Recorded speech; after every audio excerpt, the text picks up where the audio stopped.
Hello and welcome to the management classes. हम लोग circular flow of income को बात कर रहे थे, सर्कुलर फ्लो चार्ट्स को हम लोग पढ़ रहे थे, जिसमें हमने 2 सेक्टर और 3 सेक्टर इकोनॉमी को पढ़ लिया था। या इस वीडियो में हम लोग 4 सेक्टर इकोनॉमी पर बात करेंगे, जहां पर हम लोग फॉरेन सेक्टर को ऐड करके चलेंगे। फिर मैं बता दूं कि ये वही मॉडल है जो मैंने HL आहूजा से लिया है, वही मॉडल को कंटिन्यू कर रहा हूं। तो अगर आपको फर्दर इसके अंदर क्लैरिफिकेशन चाहिए तो आप HL आहूजा को पढ़ सकते हैं। ठीक है, देखिए सवाल ये पैदा होता है कि यहां हम ये बात करने चाह रहे हैं कि अब किस तरीके से हम मनी फ्लो को जनरेट करते हैं ओपन इकोनॉमी के अंदर। 3 सेक्टर तक हम लोग क्लोज्ड इकोनॉमी में बात कर रहे थे, लेकिन अब हम बात करेंगे ओपन इकोनॉमी के अंदर, जहां पर हम डोमेस्टिक फर्म्स को इंटरेक्ट करेंगे अपनी इंटरनेशनल फर्म से। यानी जो फॉरेन इकोनॉमी है उससे अब हम इंटरेक्ट होंगे। हमारी जो फर्म्स है एक्सपोर्ट करेंगी और इंपोर्ट करेंगी। गुड्स देखिए, या तो आप एक्सपोर्ट करते हैं या इंपोर्ट करते हैं। एक्सपोर्ट क्या होता है? जब आप कोई प्रोडक्ट अपनी कंट्री में बनाएं और दूसरी कंट्री को बेचें तो वो एक्सपोर्ट होगा। एक्सपोर्ट फायदेमंद होता है क्योंकि वहां से पैसा आता है। दूसरी तरफ इंपोर्ट, इंपोर्ट क्या होता है? कोई दूसरी कंट्री कुछ प्रोडक्ट बनाए और आप उसको खरीद लें, उसके लिए आपको पेमेंट करना होता है। ठीक है, दूसरी चीज फाइनेंशियल मार्केट होती है बोरोइंग और लैंडिंग। बोरोइंग लैंडिंग ऐसी होती है कि मान लीजिए अगर आपका एक्सपोर्ट ज्यादा है, आपको सरप्लस हुआ है, आपके पास पैसा ज्यादा है, तो आप दूसरी कंट्री को लोन दे दीजिए। अगर आपको डेफिसिट है, प्रॉब्लम है, आपके यहाँ पैसा कम है, तो आप दूसरी कंट्री से लोन ले लीजिए।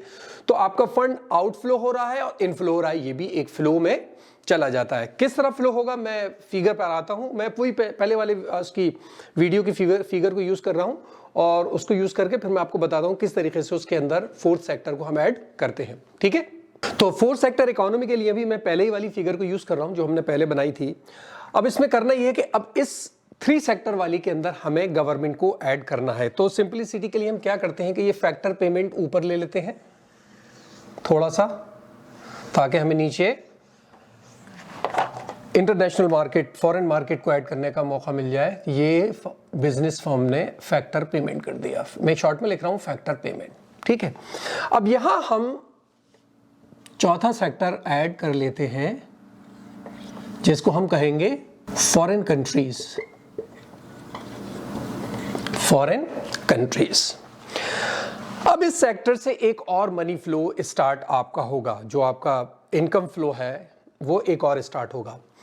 हाउस होल्ड फॉरेन मार्केट को क्या देते हैं? हाउस होल्ड फॉरेन मार्केट को क्या देती है? Export of man power.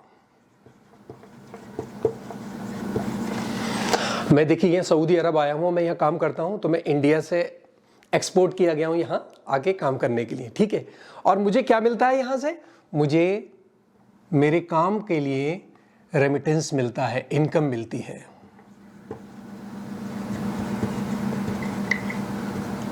बल्कि इसको फॉरेन रेमिटेंस कहिए। ठीक है, फॉरेन रेमिटेंस। एक फ्लो ये हाउस होल्ड के साथ बना, ऐसे ही जाहिर है फर्म के साथ भी कोई फ्लो बनेगा। फर्म क्या करती है? बेसिकली 2 काम करते हैं हम, एक्सपोर्ट इंपोर्ट में अभी जरा सा डिटेल में बताऊंगा, पहले मैं आपको बता दूं। देखिए, हम यहां पर एक्सपोर्ट करते हैं कंट्रीज को, हम कोई अपना प्रोडक्ट कंट्री को भेज रहे हैं तो हम पेमेंट रिसीव करते हैं, रिसीट फॉर एक्सपोर्ट। ठीक है, और जब हम इंपोर्ट करते हैं फॉरेन कंट्री से, तो हमें पेमेंट करना पड़ता है, payment for import, payment for import. थोड़ा किचिर पिचिर सा होता जा रहा है, समझ लीजिए, मैं आपको फिर बता रहा हूं। फॉरेन कंट्री को हम लोग एक्सपोर्ट करते हैं, अपना माल बेचते हैं उनको, तो उनसे हम पैसा लेते हैं ना, तो वो बेसिकली हम उनसे ले रहे हैं। एरो उल्टे बन गए हैं, ये हम रिसीव कर रहे हैं और ये हम पेमेंट कर रहे हैं। ठीक है, सॉरी, अब क्लियर है?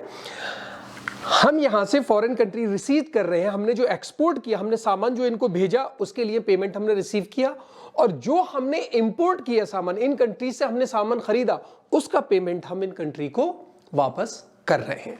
ठीक है, ये बेसिकली एक इंट्रैक्शन होता है। और हम यहाँ ये मानकर चलते हैं, देखिए यहाँ हम एज्यूम करके चलते हैं कि जो हमारी कंट्री है उसकी सिर्फ डोमेस्टिक फर्म्स या डोमेस्टिक बिजनेसेस ही फॉरेन कंट्रीज से इंटरेक्ट कर रहा है। जब हम इंपोर्ट करते हैं तो हमें पैसा देना पड़ता है, पेमेंट करना पड़ता है इसको, और जब हम इंपोर्ट करते हैं तो हमारा प्रोडक्ट बिक रहा है तो हम पैसे को रिसीव करते हैं। अब ये देखने की चीज है कि अगर मान लीजिए हमारा एक्सपोर्ट को हम एक्स से रिप्रेजेंट करते हैं और इंपोर्ट को एम से, अगर हमारा एक्सपोर्ट इंपोर्ट से ज्यादा है तो हमें फायदा होगा कम, यानी पैसा आ ज्यादा रहा है जा कम रहा है, तो ट्रेड सरप्लस होगा। ठीक है, कॉन्ट्रेरी, सपोज कर लीजिए हमारा एक्सपोर्ट कम रह गया, इंपोर्ट ज्यादा हो गया, एक्सपोर्ट कम रह गया, इंपोर्ट ज्यादा हो गया, मतलब हमने पेमेंट ज्यादा कर दिया दूसरी कंट्री को और वहां से पैसा आया कम।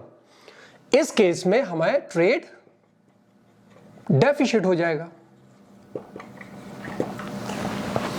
ठीक है, इस केस में ट्रेड डेफिसिट हो जाएगा, और जब डेफिसिट होता है तो कंट्री क्या करती है, हमारा फिर एक इंट्रैक्शन चलता है थ्रू बोरोइंग एंड लैंडिंग, जो दूसरी चीज है जिसको हम फाइनेंशियल मार्केट कहते हैं।